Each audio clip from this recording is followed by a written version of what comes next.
So there was a fatal car crash in Florida. The man who caused it is from India. Let's see how the people who would never politicize a tragedy when it comes to a bunch of kindergartners getting mowed down in a classroom handle this. You had an illegal alien driving one of these massive semi-trucks. A semi-truck.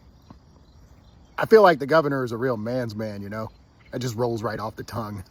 Semi-truck. Also, Governor, are you sure this man was an illegal alien?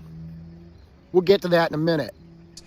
In Florida, was not a license in Florida, had a California driver's license, of course, and going down the lane, and I think we've all who've driven in Florida, there'll be breaks in these highways where it'll be for official use only, and that's really for the highway patrol and law enforcement to be able to get around and do what they needed to do. Hey, you could go ahead and call those what they are. They're places you've set up for road pirates to park so that they can pop up and extort money out of your citizens. Well, this guy thought that he should just try to turn a semi-truck around in that, and of course that doesn't happen on a dime. So you had a car coming, run into it, and it ended up killing 3 people, all from Florida. And he seemed to not like. I mean, it was almost like, you know, he was walking down the sidewalk, maybe stubbed his toe, just kind of like it was like it didn't register to him. Oh, like wow, like is that like what happened? Like between this and the semi-trucks, you know damn well. Old Governor DeSantis is wearing his hot boots today. In Florida, what we've said is we're not giving licenses if you're here illegally. And then to have like a California send this guy in and create havoc for our state, it can't just be like we do things right in Florida and somehow that's going to cure what's happening on the left coast and some of these other places. Ultimately, Congress has the power of the purse. They do not need to fund you if you're a sanctuary state. Hey, you might want to watch your tongue there, partner. I'm pretty sure 6 or 7 of the states right there in your general vicinity, the people there would probably starve to death without California. So go ahead and cut off federal funds. It'll save California, I don't know, $83 billion a year? Good God. You're threatening them.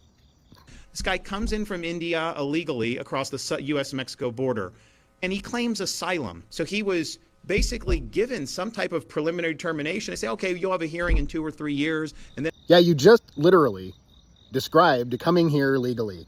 That's the way it's done in certain cases. That is a path to coming here legally. What you just said.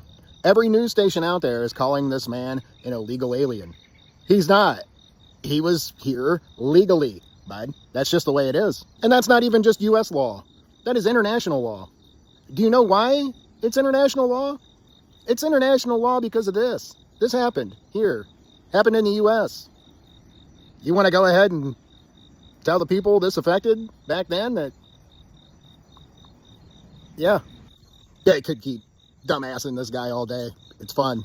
This is the reason I'm actually making this video right here. This, like wow, like this, wow. That's Florida's Attorney General, and they made this big show out of going and getting the guy to bring him back to Florida. But why didn't they just keep him there in Florida? Why did this man have to go to California, where he lives, in order to be arrested? I thought they just let people like him go, you know? I thought they were just free to murder people and be out on no cash bail later the same day. You dipshits need to get together and get your story straight. What is it? Do they catch him there in California and hold him for you to come and get him because you didn't have the sand to hold the guy? Or do they let him go and give him money and